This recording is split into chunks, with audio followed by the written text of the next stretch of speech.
Caballeros, favor de quitarse las cachuchas sombreros y todos favor de poner en silencio todo equipo electrónico.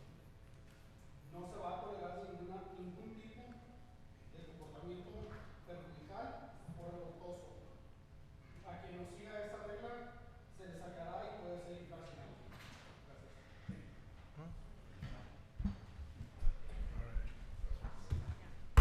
6 o'clock, the meeting is now called to order. Mr. Medina, would you please lead us in the Pledge of Allegiance? I pledge allegiance to the flag of the United States of America and to the republic for which it stands, one nation, under God, indivisible, with liberty and justice for all.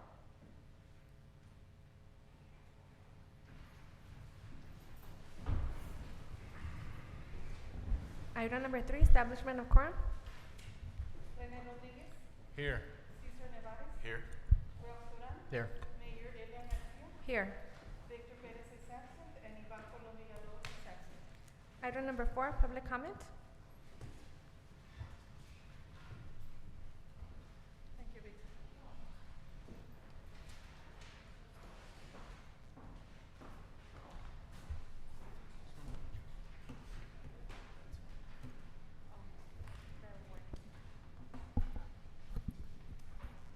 Mayor, we have one speaker, Miriam Cruz. Ms. Cruz, you have 3 minutes. Thank you, Ms. Navarro. There's a few things that I wanted to mention. Whoa, sorry. There's still some speeding going on Stockyard. The signs have gone off, and I haven't gotten a chance to ask Ms. Rodarte about an update on that. I have a picture, and I didn't get to share it, but I have a picture where the sign is reading at 33 or 34 and saying thank you, meaning that it's okay, instead of the red and blue lights flashing, showing that you're going over the speed limit. And the speed limit posted is 25. And so I'm hoping that we can get that fixed. Actually, while they've been off, speeding has increased. And so, I think they work as a reminder to people when they're passing by, especially when it starts flashing, oh, I'm going too fast, and they slow down. As of right now, the speeding has definitely increased in the past week while they've been off. Other than that, I wanted to talk about a few things that I've mentioned in the past, one of which that you guys are going to talk about today, the farmers market. I'm excited to hear more about that. But I wanted to mention that there's still no calendar on the City of Socorro website that I think would be helpful to share, to have posted all of the events that are happening in all the departments. I think that would be helpful to have on the City of Socorro website. Another thing is recycling, especially here where City Council meetings are held. I think that a recycling bin at the end of by the doors where the trash can is would be helpful. Another thing would be to post the date of appointment and the expiration date of commissioners and city council members, just like you would see on the county website for their commissioners and their county commissioners. It shows the appointment date, and then it shows the date that it expires, and it shows who appointed them if it's a commissioner. And so I think that would be helpful just for general knowledge and basic knowledge that I believe needs to be provided to the public in case someone's interested in planning on getting on the historical commission. Maybe they know when someone's going to run up that they need to apply because they're interested in that. Other than that, thank you for all the staff for being attentive and in tune with the needs of the City of Socorro. Thank you. Mayor Oswald, she was the only speaker. Item number 5, presentation by PIO regarding National Safety Council Award, named City of Socorro Community Advancement Award recipients.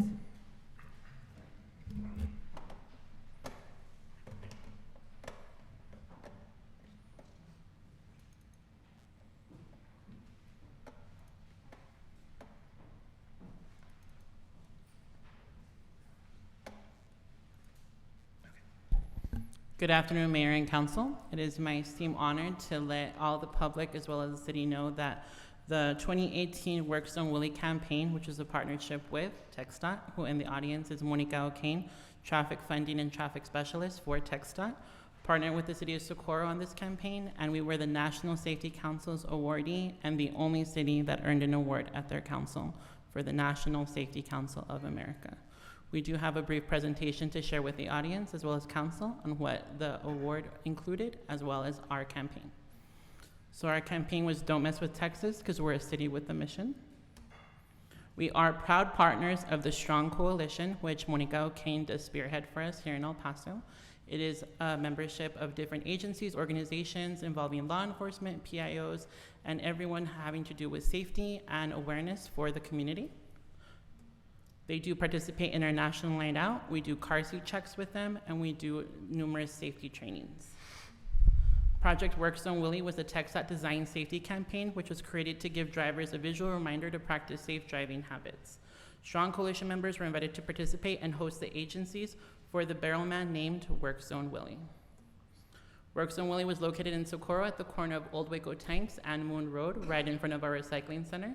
With the assistance of intern staff in our community, we created a wonderful campaign to issue out awareness on a variety of topics.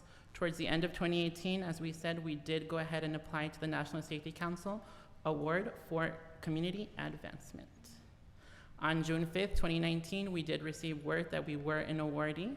Just some background on the NSC, the National Safety Council has been an advocate for safety for more than 100 years. It is a nonprofit organization with the mission of preventing the third leading cause of death, preventable injuries. They are an advocate for all businesses, government agencies, elected officials, and the public. This is a campaign that was submitted to them. We're gonna go slide by slide so you can actually see it, and then we do have a short video that was submitted to them, which they chose the winner. So we included school zones, bike shares, texting and driving,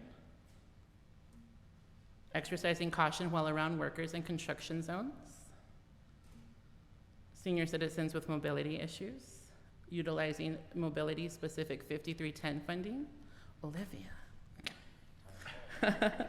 5310 funding, and then also water on the roadways. Fun fact, this was also a campaign done by Ms. Alejandra Valadez, who provided us some statistics on MS4 and water. We also included PD in this, and also included in a campaign to issue out awareness for our non-emergency numbers. As I mentioned, our interns, pictured above, Diana Rodriguez, which is now our part-time employee, as well as Maria Angeles, actually spearhead the creation of a lot of this campaign.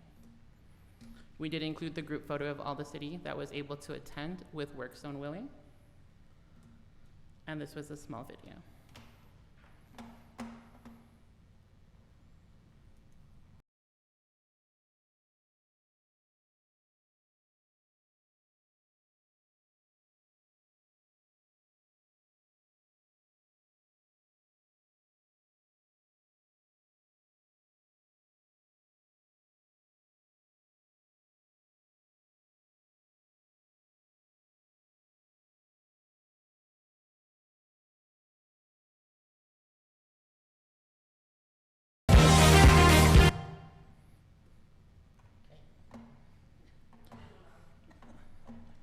Mr. Darte and I were able to accept the award on TxDOT and the city's behalf at the National Safety Council's reception, and we were also able to go ahead and meet with TxDOT at their press conference about 2 weeks ago. At this time, I'd not only say thank you to Monica O'Kane for allowing us to be part of this project, but I'd also like to invite council to come up so we can share the plaque with Ms. Monica O'Kane and TxDOT for a group photo.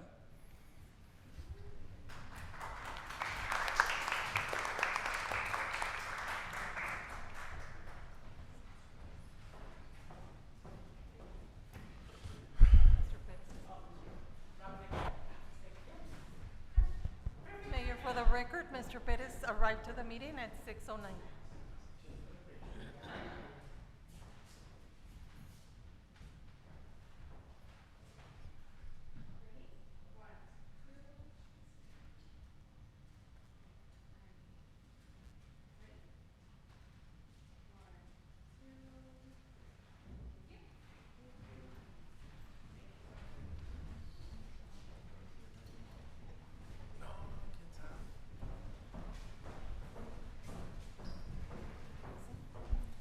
At this time, we open up the floor to mayor and council if they'd like to make any remarks or comments.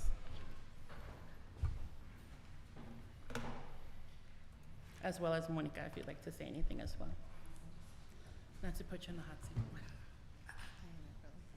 Hello, thank you for having us again.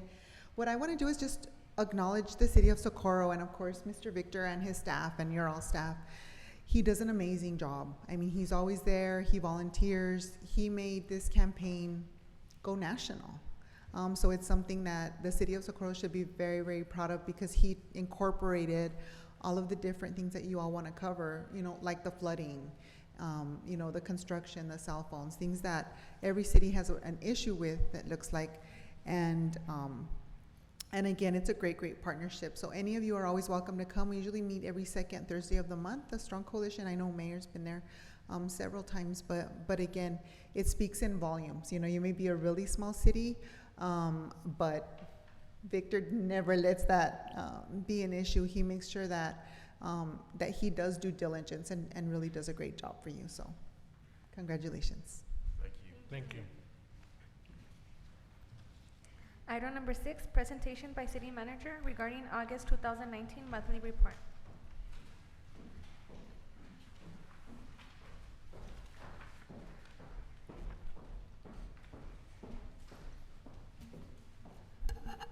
Good evening, Mayor and Council. I'm going to give you the highlights for the month of August. Our Municipal Courts Department collected $47,753, received 489 citations from Socorro PD, 27 citations from Department of Public Safety, and 64 ordinance violation citations. For the HR department, we had 3 employees out on FMLA, 1 from Public Works, 1 from Planning and Zoning, and 1 from PD. The employee from Public Works did return back to work in August. There was 4 incidents in the month of August. We had no civil service meeting due to lack of quorum. There was 2 separation, Mr. Juan Garcia from the Public Works Department and Ms. Rocio Marin from our HR director. There was no interviews conducted in the month of August. Our city clerk department prepared agendas and minutes for 2 regular meetings dated August 1st and 15th. Received 37 open records requests and responded to 41. Prepared 3 publications for bids for the Rio Vista Community Center Phase 2 and 2 public hearings.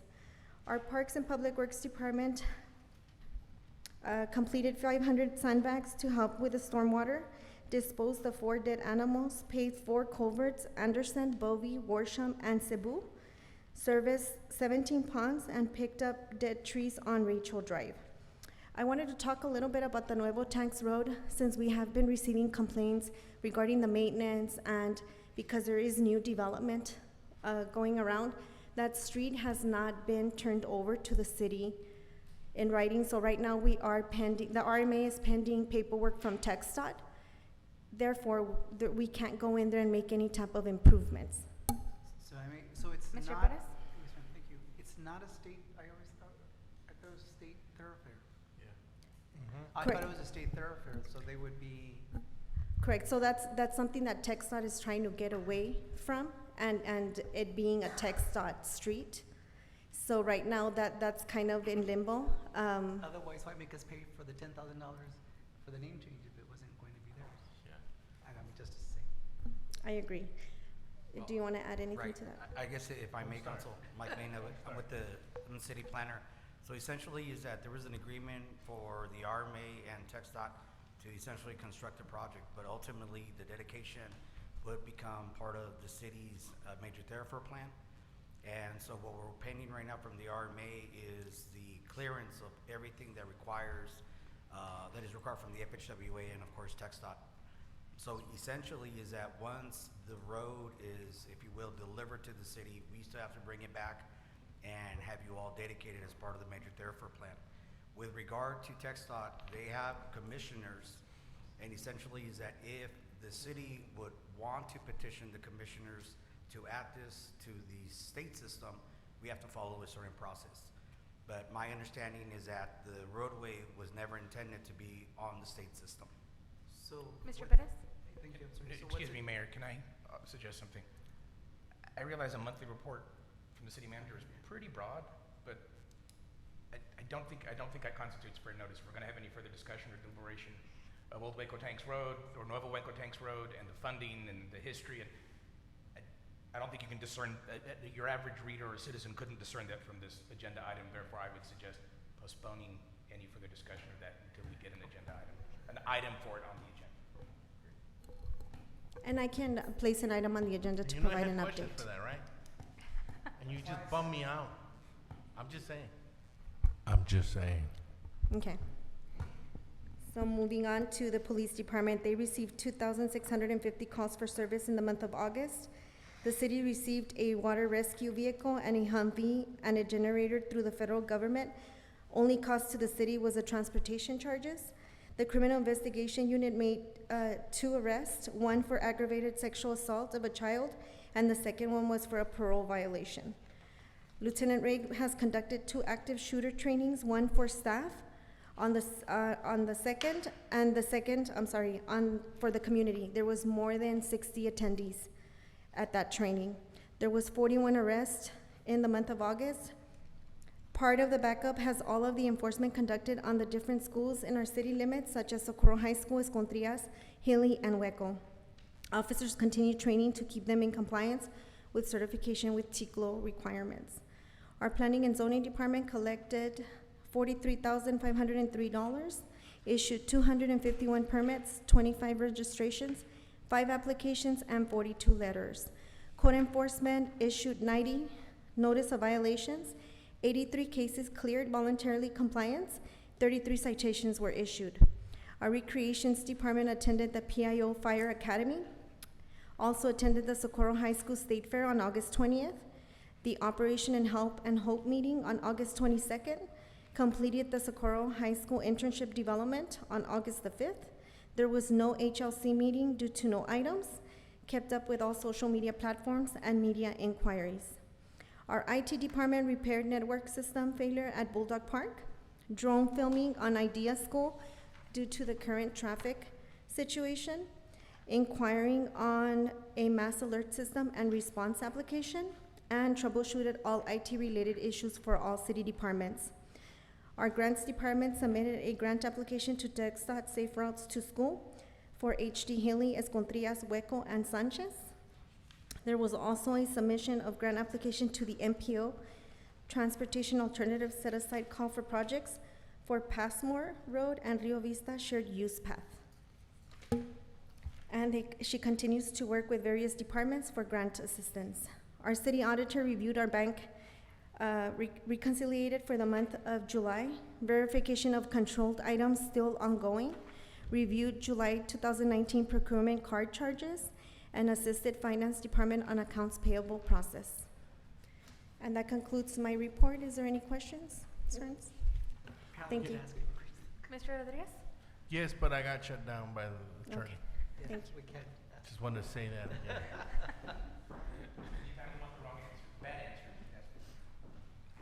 Moving on to consent agenda, do we have a motion? Make a motion to approve. Second. Rene Rodriguez, Aye. Cesar Nevares, Yes. Ralph Duran, Yes. Victor Pérez, Aye. and Iván Colombia López is absent. Item number 9, introduction, first reading, and calling for a public hearing of an ordinance of the City of Socorro, Texas, amending ordinance number 235 to modify procedures and charges for public records and information provided by the City of Socorro.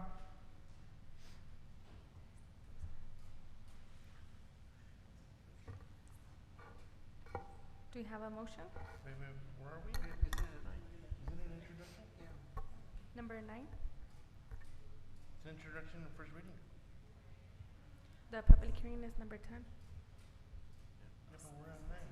Correct, so it's an introduction. Normally that goes under consent agenda, but because it was one item, we went ahead and put it on the regular agenda. But it's just the introduction. For the next meeting, we'll have the public hearing Okay. and the second So, reading and adoption. Yeah. I'll make a motion for the introduction, first reading, and calling for a public hearing on ordinance 235. Second. Aye. Yes. Yes. Aye.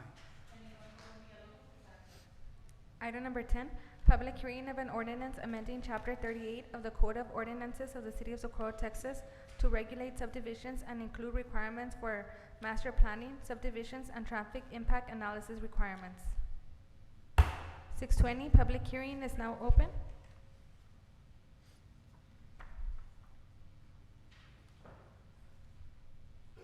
Jim? Mayor, I think your administration was gonna ask you, council, to postpone items number 10 and 11. Mike has some additional proposed changes he was going to propose to, a part of it is the parks part that's in the subdivision ordinance.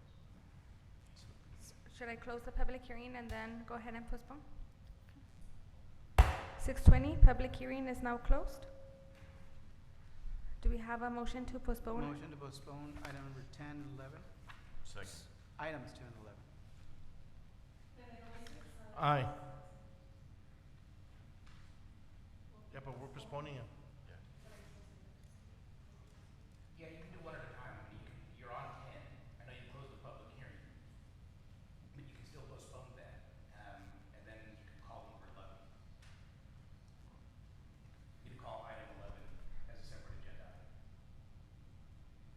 Okay. Yeah, but we're postponing them, Jim. So what's the point? We're still gonna bring it back. We're still gonna hear the people talk.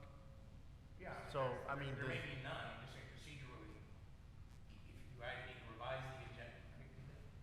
Yeah, if you're still on 10, you close the public hearing. To postpone, you can take action on that, and you can do that on 10 by itself, and then call 11 and postpone. So then I'll go ahead and amend my motion to reflect item number 10 for postponement.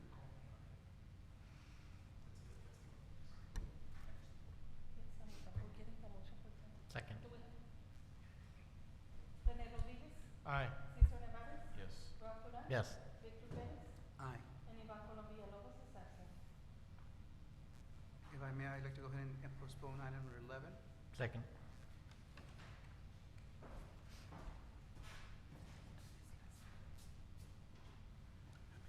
Go ahead. Thank you, Ms. Navarro. The only reason I want to speak is because I may not get a chance to speak on it next time, because I don't know if I'll be here. I wanted to say two things. I'm really excited about this, like beyond excited. Like inside, you would see like little people jumping because that's how excited I am that this is happening. But I'm especially excited at why we're postponing it, which I believe there's some parts about parks that is coming, and so I really hope we pay extra close attention to that at the next time that this gets brought up. That's all I wanted to say. Thank you. Item number 12, Mr. Rodriguez? The reason why we're postponing is because some of the things when we enacted that back in the day, I don't recall if Mayor and Mr. Duran and Mr. Nevares were here for it, but I know that oh my God, Mr. Perez was here when we made a master parks plan. And part of that is not included. There's a lot of stuff of our ordinances that are not included. And therefore, the city feels and our staff feels that it's better to put our ordinances together so that it could reflect that plan. So that's why we're postponing it. Why? Because we already, in this body, already said what we wanted in our future parks. So that's what we're doing.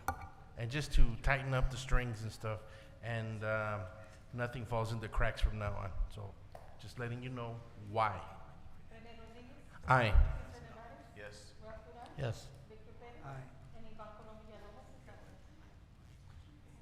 Item number 12, public hearing of an ordinance amending section 42-67, sections 42-69, 42-102, and 46-633C of the Code of Ordinances of the City of Socorro, Texas, to restrict large commercial vehicle parking and storage within residential and agricultural zoning districts. 6:24, public hearing is now open. Miriam Cruz, I'm also excited about this one, and I want to thank Mr. Terrazas for doing a good job on this ordinance. There was two things that I wanted to mention, which I mentioned at the Planning and Zoning Commission meeting. Two things. I don't see where it shows that both code enforcers and police officers could enforce this. My worry is that during the weekends, which is when the trucks usually come in from, you know, hauling stuff and where they park at their homes, is usually on the weekends or holidays. Usually our code enforcers won't be working during those days. And so I wanted to make sure that police officers will be able to enforce this ordinance. We can maybe get some clarification on that. And then the second thing that I wanted to get clarification, and Mr. Terraza is gonna get mad at me because I'm pretty sure he answered this question at the Planning and Zoning Commission, but it was about the fee. What is the fee for violating this ordinance? I propose a very substantial fee. Our roads are not cheap.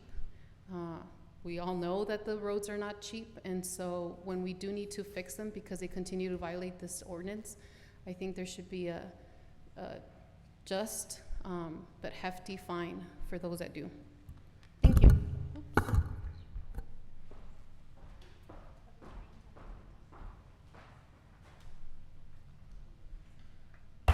6:26, public hearing is now closed. Item number 13, second reading and adoption of an ordinance amending sections 42-67, sections 42-69, 42-102, and 46-633C of the Code of Ordinances of the City of Socorro, Texas, to restrict large commercial vehicle parking and storage within residential and agricultural zoning districts. Make a motion to approve. Second. Good evening, Mayor and Council. The purpose of this ordinance is just to not allow any more semi-trucks or commercial vehicles parked in residential zones. The fees for violating this ordinance is under a different section. I just don't have the number today, but we do have a fee available for the violation. For the enforcement of this ordinance, I believe, Mr. Jim, this ordinance can be enforced by police, right? Once it becomes law? Yes. There, even code enforcement, if we find a semi-truck found parked inside a residential zone, code enforcement can address it, and PD can. Not code enforcement, it's probably PD. Yes. Okay. Mr. Rodriguez? You know, one of the things, and I like your comment because one of the things is that most residents, and I feel the same way, is that we are asking our residents for more money every year right on the budget because you pay taxes. We all pay taxes. And we're going to build the same streets over and over because these tractor trailers pass through our residential area homes. And it's totally different when a highway is built versus a residential home. So it's a lot weaker, but it's sustainable for the vehicles that a regular person drives every day. And it can't sustain as heavy load as the tractor trailers. I totally agree on the fines because the fines should be enough so that they could think about it twice next time. Because if the fine is just $100 or $200, then they're gonna continue to do it because, of course, they make good money. I totally understand and I totally agree that, and that's why we're doing this, because we're tired of seeing these tractor trailers on our residential homes. I've also taken pictures and I've also taken it to administration where I've sent pictures during the weekend because that's where most of the time it occurs. And if you don't believe me, you can ask our city manager. And I'm the one that takes pictures and says, look, this is the address, this is where it's at. And a tractor trailer, you see, I want people to really understand that we, the city, doesn't have a lot of sidewalks, okay? But these people come in, put their tractor trailers on their front lawn and are breaking our sidewalks. It costs a lot of money, you know? Ask our grant writer. I fight at the MPO for that kind of money because we don't have millions and millions of dollars for our sidewalks. And they're one of the big contributors of us trying to replace something that shouldn't be replaced for years. Mr. Perez? And my only input here is that the fines for that should be, should have teeth for one, and it should be substantial, fair but substantial, I agree. But also this should be, you notice to those independent truckers that that's the cost of doing business. You have to rent a location or you have a property somewhere else. That's part of your overhead, and so a residential area is not an area to park your large vehicles, especially an 18-wheeler. And as it is, that becomes a hazard within the residential area because it blocks the view of children trying to cross the street. Mr. Nevares?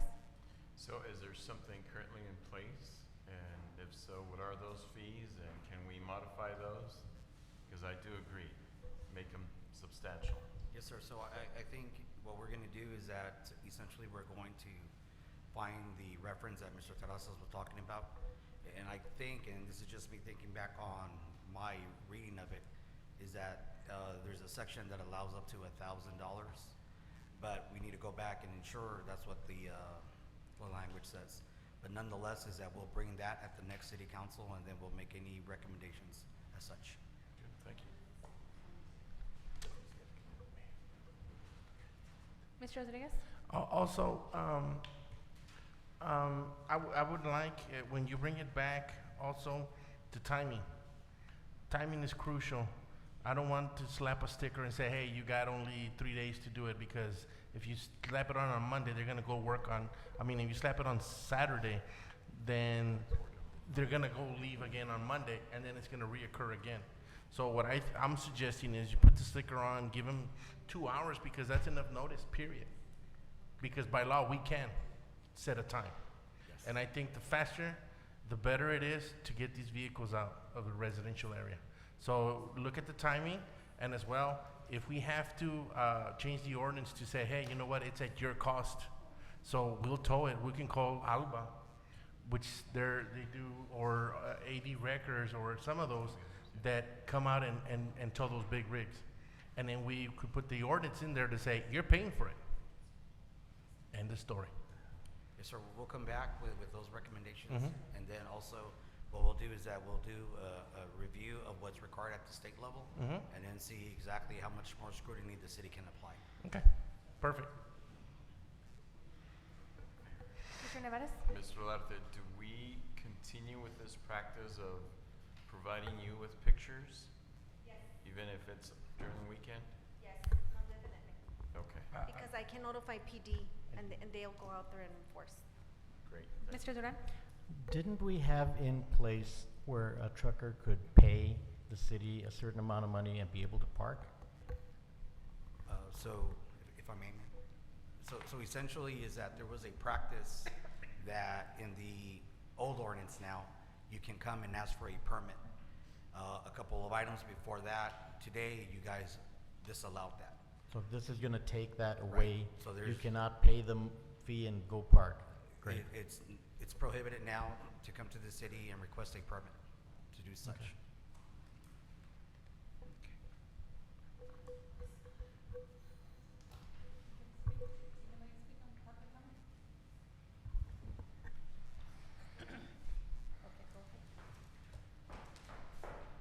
I'll be quick, I promise. You don't have to put the timer. The only two things I wanted to say is that I don't think there should be a notice. I think the only notice should be a PSA, public service announcement. This is the new rule in Socorro. If you're parked, which I'm pretty sure that's how the ordinance reads, is that if you're there, you're already in violation, and so the fee hits, and I don't think they should get an hour, 30 minutes to move.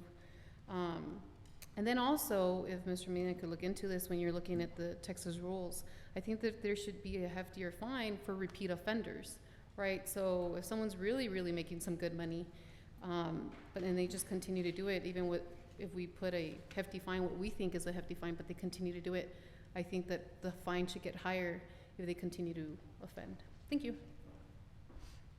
Excuse me, Ms. O'Kane from the Texas Department of Public Safety can provide us some input on the questions that we're asking regarding this item. No pressure. I didn't come for that one. Off the record? No, not really. One thing that I do recommend that I was letting Victor know is, besides the PSA, For example, in the city of El Paso, we have that problem with people parking, for example, on our state right of way. And, or like homeless people, you know, under the bridges. And in order for law enforcement to enforce, it has to be signed. So I don't know if maybe at the beginning and the ending, and maybe at each entry of like your major thoroughfare at the city limits, I recommend signing, and you can put, you know, that it will be enforced.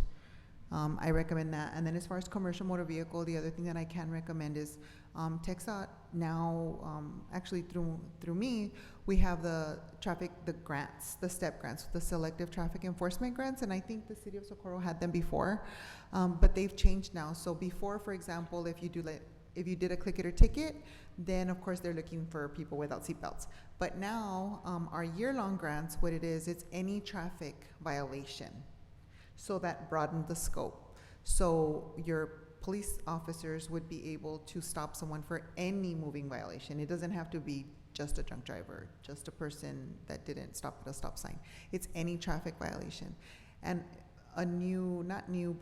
we recently had the sheriff's office start a first grant, which we call it a CMV, a commercial motor vehicle grant. So maybe that would be a really good one, because they're out there and they're not looking for, you know, they're not checking the load, they're not checking the weight, they're not checking anything like that. It's basically they're checking the same exact thing that they are for one of our regular vehicles, like a car or truck, but it's just a semi or a commercial motor vehicle. So maybe giving you all funding for that would help them provide that specific enforcement on an overtime basis, so that they can monitor that and help you with that issue. And it would come out of my pocket. Which is the best part. And I would pay them the overtime to do that. So there's two different grants. The STEP, just the regular STEP grant, or the commercial motor vehicle grant. And then unless you all have any specific questions that you think I might be able to answer besides that, could I help you? Does that help? Okay. I'll leave some cards with Victor, and that way you can speed dial me, okay? Thank you. You're welcome. Aye. Yes. Yes. Aye. Item number 14, discussion and action to approve the appointment of a new director to the City of Socorro Community Initiatives Board of Directors. Good afternoon, Mayor and Council. Alejandra Valadez, Grants Coordinator. As you all know, City Council did approve the formation of a 501c3 nonprofit supporting organization to further the city's mission and goals. Unfortunately, one of our board of directors did resign from the board, so now we must assign a new director. We do have before you two nominations for you to consider. You must choose one. The first one is Ms. Jasmine Vasquez. She was raised in Socorro, Texas, graduated from Socorro High School. She has a bachelor's in social work and also a master's in social work. She has worked with the YWCA, the Civil Rights Project, Latinitas, and currently works with the Paso del Norte Center of Hope as a case manager, working with people who have been victims of human trafficking. She is passionate about social justice, youth empowerment, and the arts. We also have another candidate, Ms. Cecilia Meraz Torres, who has lived in Socorro since 2003. She has worked for a shelter for unaccompanied immigrant children, and most recently, she does volunteer as a CASA court-appointed advocate. Ms. Meraz Torres is passionate about the arts as well, and she would like to help us with bringing more opportunities for artists here to Socorro. So at this point, we can turn it over to you.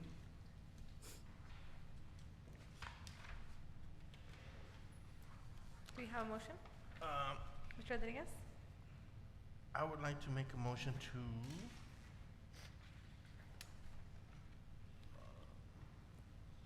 my God, I lost it. To nominate Jasmine Vasquez. Second. Third.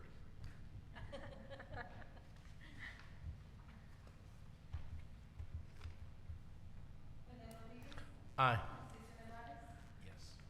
Yes. Aye. I don't. Can can we just keep Ms. Meras Torres on the list for potential directors? Absolutely.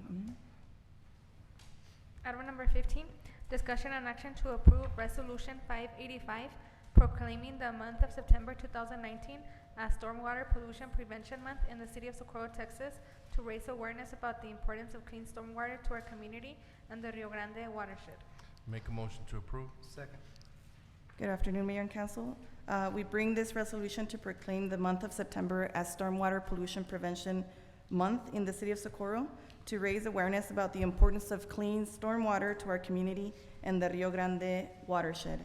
As we have presented before, the Clean Water Act of 1972 prohibits the discharge of any pollutant to navigable waters. For us, our closest navigable water would be the Rio Grande River. One of the main sources of pollution in the Rio Grande is actually urban runoff from our own city. As you can see from the image, stormwater runoff is all of the litter, tires, yard clippings, just trash that is carried off by stormwater after it rains. And all of that water enters our drains and our arroyos and our river completely untreated. That means that the water is not purified, nothing happens to it, it just enters the system as is. When it rains, stormwater carries off oils, grease, animal waste, trash, and other pollutants into our drains, canals, ditches, and arroyos. This also causes flooding because it blocks the flow of water, and ultimately leads to pollution of the Rio Grande. So in essence, polluted stormwater harms our community. We want to make the community aware that there are things they can do to prevent stormwater pollution. Over the next few days, we will be posting some pollution prevention tips on all of our social media platforms. You can also visit our website, and if you click on our stormwater management tab, you'll be able to see our stormwater management plan, as well as all of our stormwater tips. We also have flyers in the back in case you want to open those up. There's some stormwater pollution prevention tips. And you can also, if you want to get our tips on your phone, you can text that code to the number 81010, and you'll get one daily reminder every morning for the next 10 days until September 30th, 2019, and we will not keep texting you after that. We promise. I'll leave that up for a second in case you want to sign up. Some of the tips that we want to promote is where to take your recycling. We want to let people know that they can take their tires to the Clint landfill and let them know the address and their operating hours. We also want to let everyone know that if you plant ground cover, that allows water to infiltrate into the ground instead of washing over and carrying pollution into arroyos. We also want to remind people that their pet waste is a major cause of organic pollution in our waterways. We want to remind people to use water-based paints whenever possible and to recycle their motor oils. So you'll be seeing some of these important tips throughout this week for the next 10 days. Keep it pure, no manure. Don't be dumb, don't dump. Yes, you can recycle beer cans. We want to remind everyone that aluminum cans are recyclable. Motor oil and stormwater don't mix. In fact, 1 quart of oil can contaminate up to 250,000 gallons of water. By comparison, an average home only uses about 150,000 gallons of water per year. So that's a lot of water. You can wash your car over grass or gravel because the solvents, the soaps that you use when you're washing your car, are actually harmful for aquatic wildlife. And we want to remind that if you use water paints, it's better for the environment. Be more wiser, don't use fertilizer. And then we will also have all of our tips in Spanish as well. Lastly, you can pick up one of the brochures in the back, and that is it. Good job.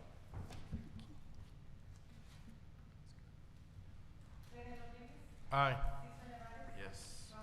Yes. Aye. Item number 16, Discussion and action to approve the submission of a grant application to the Hogs Foundation for Mental Health Texas Communities Count request for proposals for the City of Socorro's Complete Count Committee Census 2020 outreach campaign. There is no match requirement for this grant. Motion to approve. Second. Good afternoon. The City of Socorro will submit a grant application to the Hogs Foundation for Mental Health. They have a new program called the Texas Communities Count Grant, and they want to promote the Census 2020 in communities that are hard to count. Here in Socorro, we have many populations that are hard to count, including immigrants, people with small children, people with disabilities, and people who do not live in traditional housing. We will submit a grant application. There is no match requirement, and the funding will be used to continue and amplify our Census 2020 outreach campaign, specifically to those hard-to-count populations. We also want to remind everybody that our Socorro Complete Count Committee needs volunteers. We've reached over 1,000 residents so far, and we have information about the activities that we've done so far in the back, as well as where to call and where to email. Aye. Yes. Yes. Aye. Item number 17, discussion and action to authorize a resolution 586 designating signatories for Texas CDBG contract number 72-184-460, Phase 2, Sparks Arroyo Improvement Project. Motion to approve for discussion. Second. Good afternoon. The City of Socorro has received a 2018 Texas Community Development Block Grant Award for Phase 2 of the Sparks Arroyo Improvement Project. We do need to appoint persons to execute contractual documents and documents for requesting funds through the Texas Department of Agriculture. In your backup, you can see that we have assigned those depository and authorized signatories. The authorized signatories will be mayor and our city manager, and for the request for payments will be mayor, our city manager, as well as our city clerk and our finance director. So any of those can do it? Can request a payment, correct? Make a motion to approve. Second. Wasn't- Oh, that's right, my bad. Right. Aye. Yes. Yes. Aye. Item number 18, discussion and action to authorize the submission and payment of draw requests in accordance with the grant budget for Texas CDBG contract number 72-184-60, Phase 2, Sparks Arroyo Improvement Project. Make a motion to approve. Second. So good afternoon. What this action does is it authorizes us to submit our request for payment to the Texas Department of Agriculture according to the budget attached in Exhibit B. And that just helps us keep track of the funding that is expended and assigned as match a lot more easily.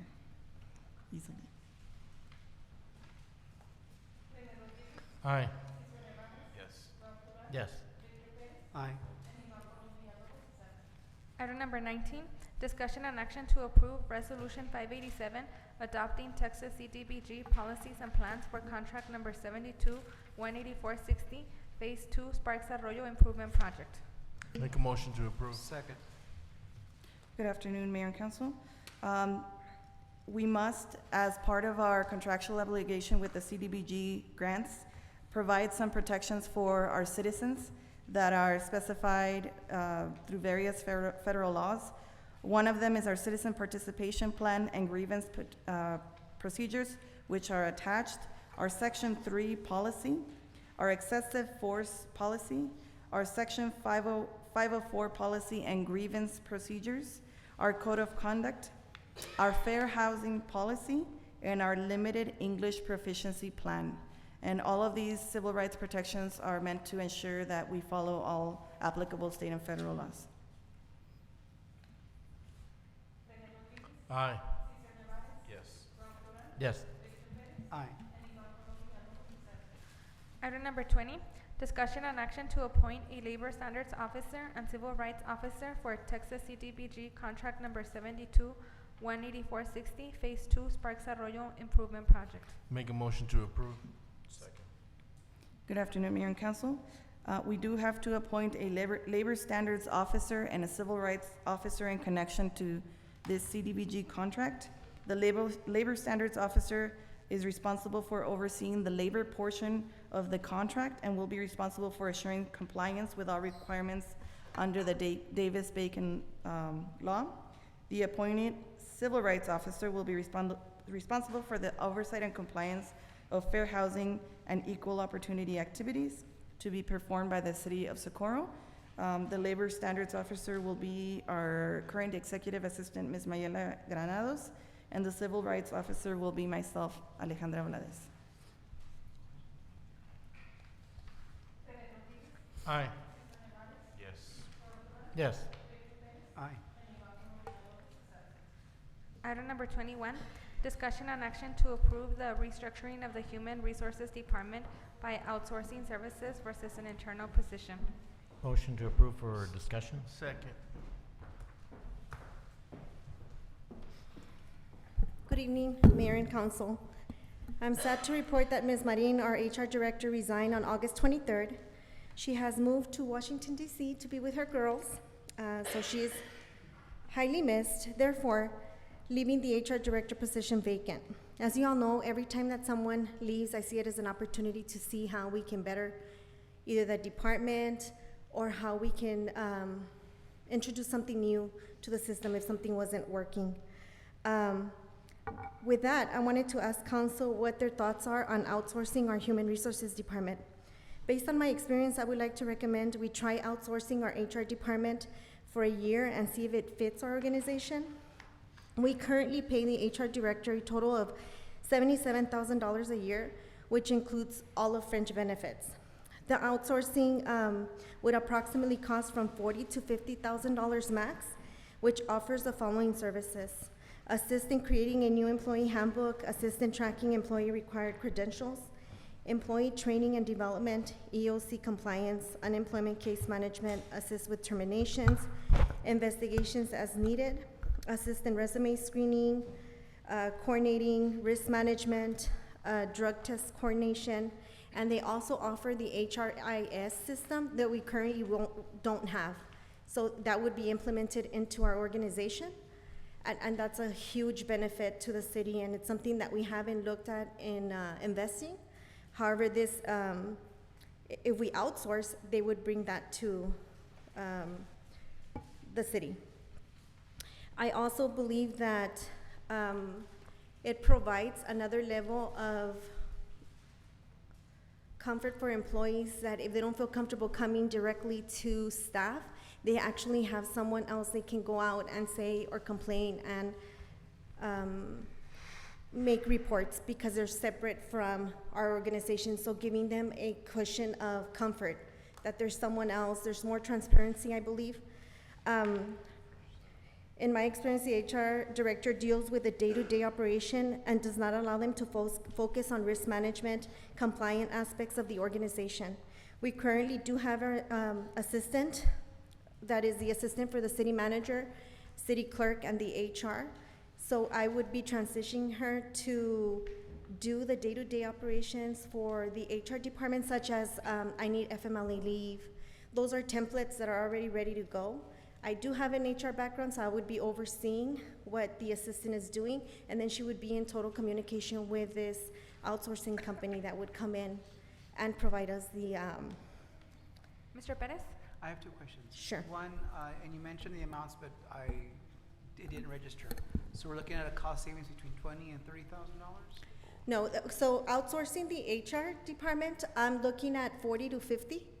It depends. I would have to go out and. But between the more or less between the salary and benefits of the HR Director versus outsourcing the cost. Correct. So the HR Director we're currently paying $77,000 a year with fringe benefits. That includes medical, dental, plus you carry the liability, right? If she gets injured at work, Right. I mean, you carry all of that. If we outsource the HR department, that runs from 40 to 50. I would have to go out and look for pricing.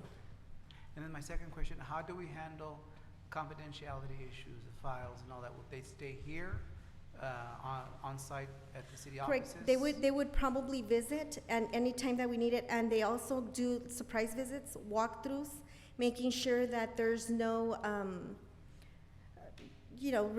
risk to the posters from the labor laws are posted, and just sometimes we get so comfortable with our environment that we don't realize or don't look at, like our fire extinguishers. I mean, I know Victor's gone through there and they've been expired for a year or so. And those are the things that we don't notice because we're here every day and you're dealing to the day, and there's a new set of eyes coming in, and just making sure that they keep us on our toes. Thank you. So at this point, I'm sorry, it would just be just the feasibility of it? Correct. I mean, I know that I bring a lot of pilot programs to the table, but this would be a pilot program for a year, try it out, and then next year, if this does work, maybe we can create the HR generalist position just to be the liaison between this outsourcing company and I mean, this outsourcing company in the future, if our finance department grows, we can provide them for them to do payroll, and I think that the advantage is there, the benefits are there. So I just wanted to pitch it to you all and see what you all thought. Mr. Duran? So how much are we gonna have to pay for this HR intermediate person? Today, now? No. You had said that, in the future. Well, that would be next year if this were to work out. So right now we have our assistant that will be handling that services. That means that I won't have that assistant. I would have to do a little bit of more work, but it's feasible. So right now we wouldn't pay anybody extra other than the outsourcing company.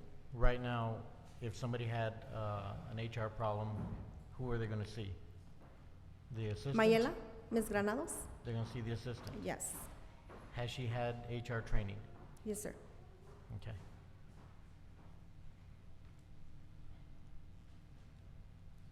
Can you explain the HRIS systems? Because I didn't quite understand that part. Okay, so the HR system is a database. It's like an accounting database, but it's made for HR. So you enter all of the information of the employee, and it tracks when their certifications are due. It tracks when was the last time permanent resident cards, if we need to, it tracks all of that information. That is something that we don't currently use. We do it all manual. But this system would like, let's say in a benefit, your age is changing, so the amount that we're deducting changes. This system will automatically let you know that this is happening. Ms. Villalobos, you had a question? Yes, I did. I'm sorry, I was trying to read here. Payroll. You probably talked about it, and I just walked in. Payroll. Is payroll part of this, or is that? No, we have a payroll person right now, yes. Something separate. Correct. Okay. All right, that was my question. The other question I had is, you said that if a person has an HR issue, they would be able to talk to a person from the outsource, or they would still talk to Mayela? That's where I'm a little bit confused. Okay, so Mayela is your day-to-day person that's gonna come in. If someone needs FMLA, they're gonna go and visit Mayela. If Mayela needs to get a hold of any HR-related issue, it would be Mayela. She's been doing it since August 23rd. I feel pretty confident. As you know, my background is in HR. So any questions that they have, we're able to troubleshoot.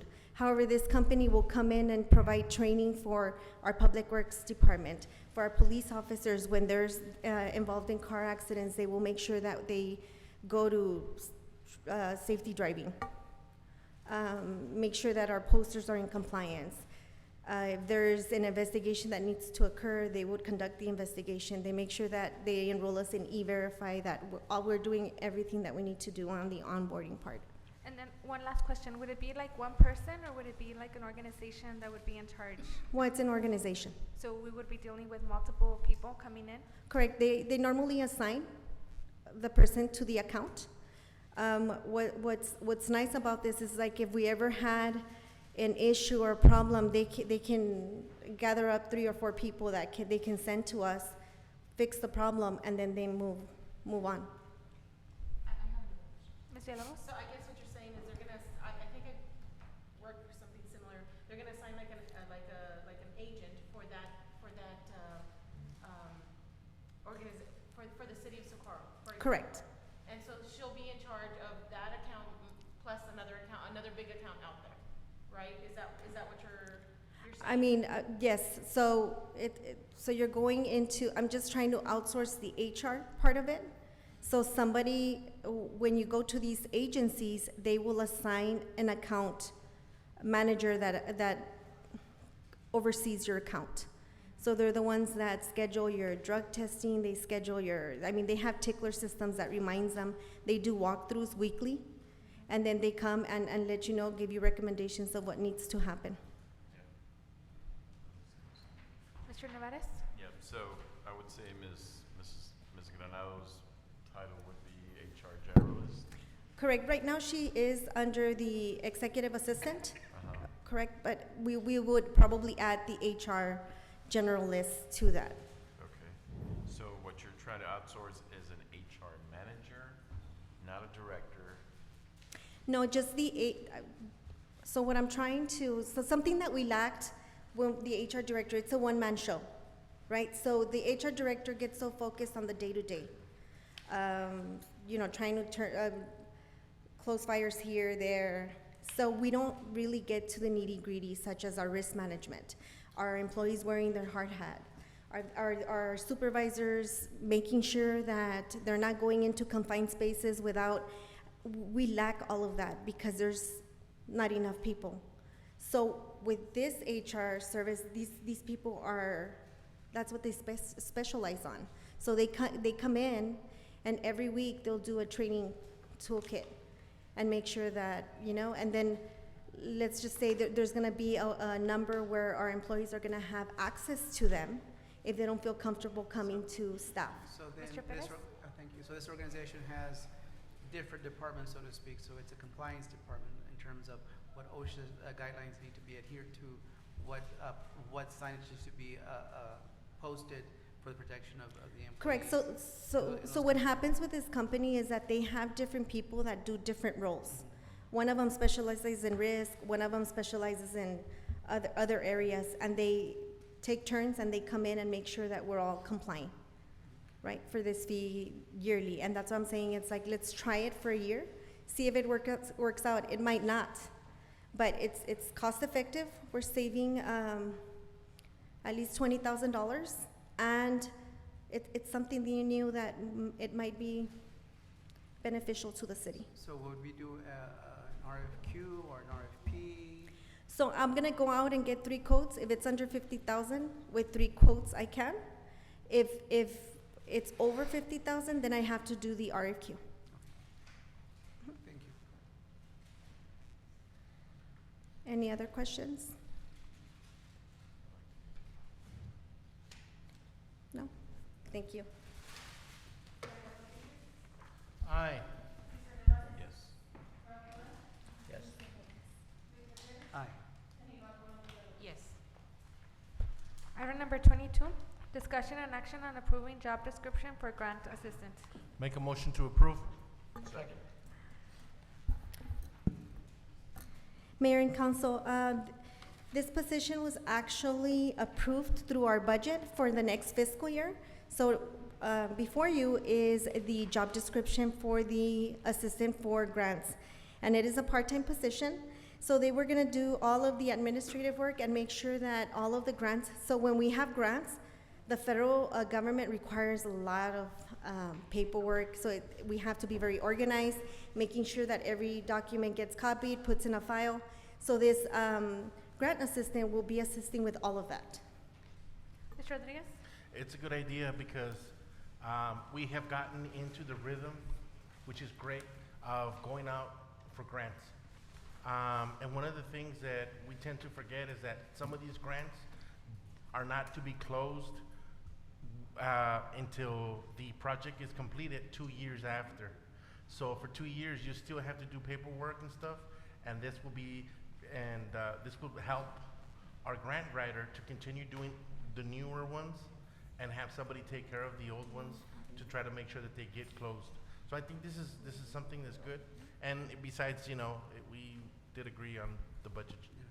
Mr. Perez? I would like to see, and it's really minor, maybe the change of title from grant assistant to grant technician. Okay. Because that's a person that, yes, the day-to-day functions within the grant office, but also the technical aspects of maintaining the files in the correct order, making sure that all the documentation is there. So that, I think that title encompasses more about what the actual duties of that person will be. That's just me. Perfect. We can do that.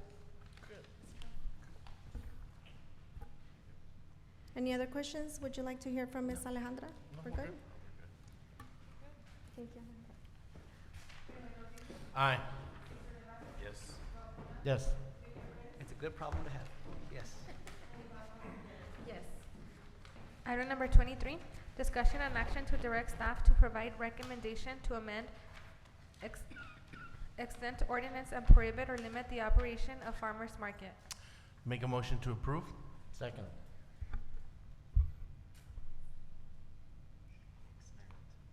For discussion? Mr. Rodriguez? Oh, is there a speaker? What is extent? I know, I was wondering. Is that? In other words, It's a we typo. already have an ordinance. It's in the backup. And basically, what we want to do is that we don't want to change the ordinance. We want to change the ordinance. We don't want to make a new one. So we want to elaborate more. The thing is that there is a business owner came talked to me that he wanted to partner up with an individual to bring a farmer's market. Therefore, we noticed that on Socorro Road, the old buildings, I don't know what they're called, no, No. this one. You're talking about like the Casa Ortiz and All of those, you know how they they were refurbished, right? Well, because the individual was gonna be partnering up and then try to refurbish them, which he did. That was Pierre. Yes, Ja- and then, Hernandez. I don't know who, but they refurbished them because the partner was gonna come in and and wanted to open a farmer's market. When all the transition and everything was bought and they started working on it, the partner came to and noted and saw the ordinance that it does not allow us to open a business and give a permit for a farmer's market type because it's gonna be out in the open. And if you can tell that everything isn't highlighted, which is great, thank you. That's what I want when clarify, thank you, for our staff for that. And if you can tell, it says that you can't,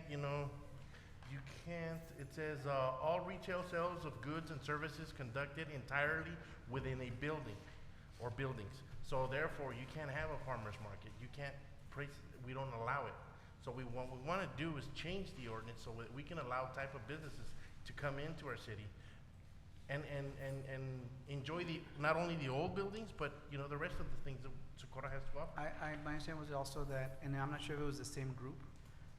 Originally, they wanted to start like a vineyard off of Nevares. Wow. And so they wanted to start, so that was the plan, is to create that kind of environment near the mission, and so it would be nice. I'm not sure where the status is right now, but certainly this would allow us to have that open air feel with similar to Mesilla, similar to Santa Fe, where you can walk around and do certain different activities. And therefore, that's why I want to change the ordinance so that we can allow these types of individuals to bring these types of businesses to Socorro.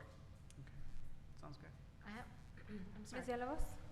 Right here, section 881, number of vendors, where it's highlighted only one vendor per private commercially zoned parcel. But this is what worries me, unless otherwise approved by the city planning department. Do we pick and choose? How does that work? How is that gonna, oh, Mr.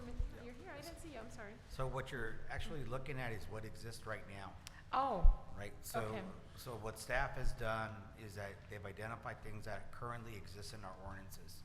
There's also a component that we have to follow at the state level.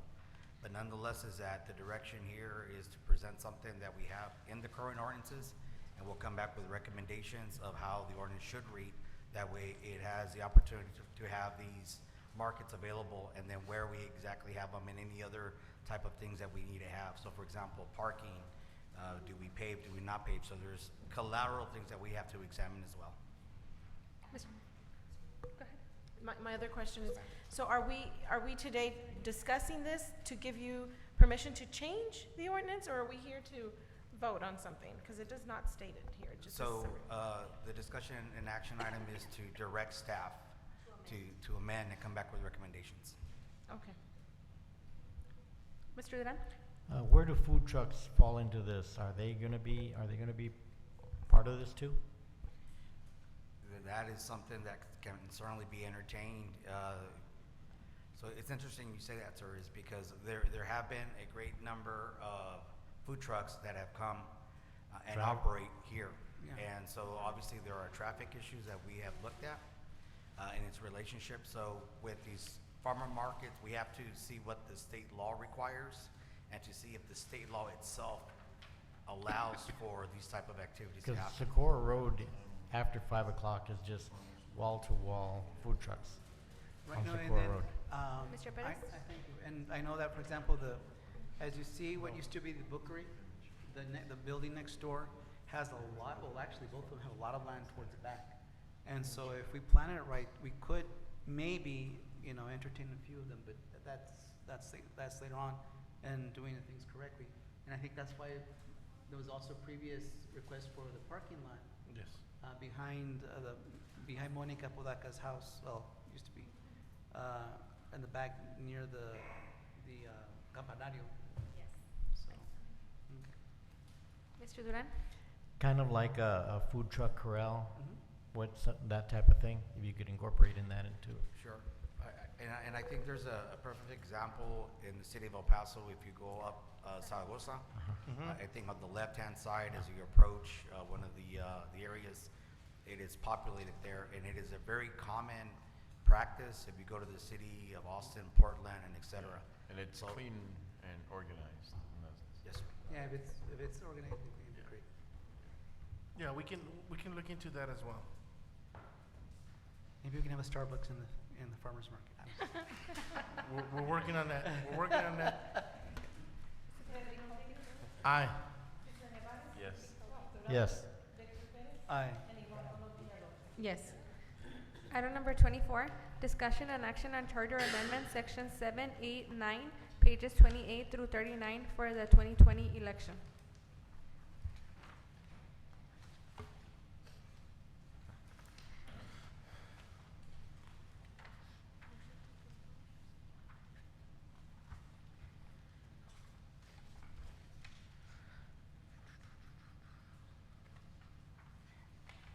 Madam Mayor, can I make a motion to postpone this till next meeting? Because I would like to, I didn't read it as much as online, I'd like to mark it up. I didn't wanna, Yeah. I didn't wanna print. Well, can I say something real quick? Can I say something real quick before Mr. we do Rodriguez? that? Oh, thank you. Jim, could you clarify for us, because we are gonna postpone it, but I just would want you to just email all of us, and don't reply all people. Yeah, we get that. Just to clarify on section 6.09 of the results of the recall election, there is at the second to the last paragraph, it says be deemed removed from office, but it says, and the vacancy shall be filled by the city council as provided in the charter and or the state law. Section 6. From the city of Cibolo on The- page the- 3. Page 3. Oh yeah, page 3. Yeah, it's probably the Yeah, it's section 6.09. 4, 5, 6, the 8th page in the back. It's in the backup in the city of Cibolo excerpt.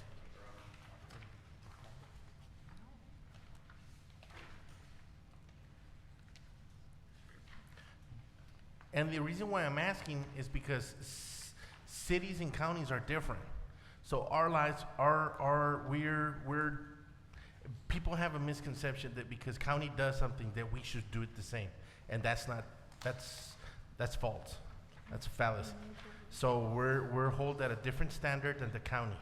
So when county has an ordinance, we could probably emulate it, but not exactly to it because they're at the different standards.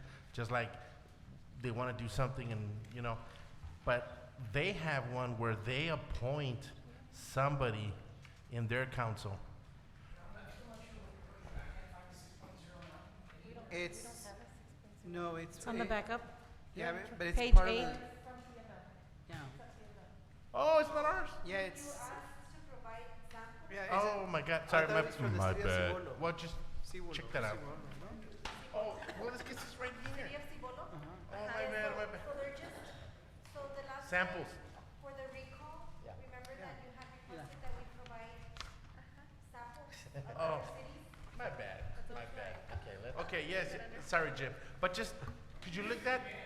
I know. I was like, oh my, now I'm making you work for your money. Jim, just send us all some info on that. Yes. Okay? Because I was in the understanding that the city couldn't appoint somebody. Just say that there's a death, like with Chito Bowling, remember? And we couldn't appoint somebody. So, right, so I was reading this and I thought it was ours and I was like, wait a minute.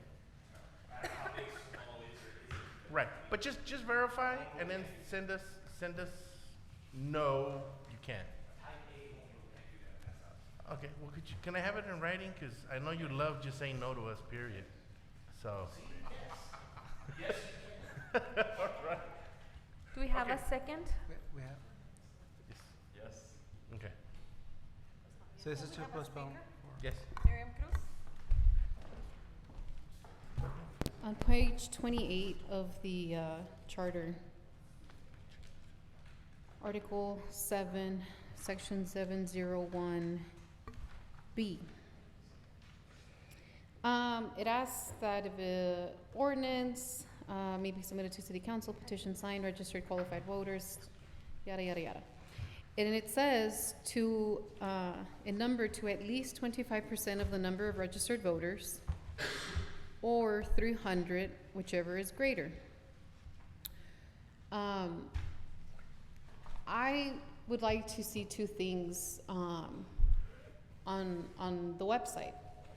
The number of population in the city of Socorro, so that's available to the public. And then also the number of registered voters to be updated so that people know how many signatures they have to get. And so that that's not a fighting point when someone does bring a petition to city council. I think that should be available to the public so that they know exactly how many signatures they need to get. So I would propose that either that be included into that part of the charter, or that by your own doing, that we decide as a body that you're going to add both the population to the City of Socorro website and the number of registered voters. Thanks. Rene Rodriguez? To postpone. Mr. Rodriguez? Yes, I don't, every time you come for a recall, they let you know what the amount is. So, I mean, really, and we don't have to put it in the charter. All we can do is just say, hey, you know, just start putting it, and that's about it. So I don't think there's a big deal for putting it in the charter. Aye.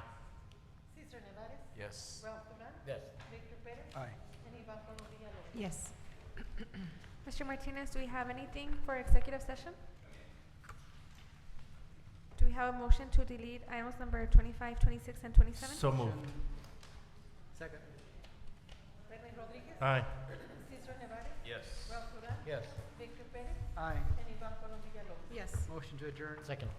Third. Rene Rodriguez? Aye. Cesar Nevares? Yes. Ralph Duran? Yes. Victor Perez. Aye. And Ivan Colombia. Yes. 7:19, meeting adjourned.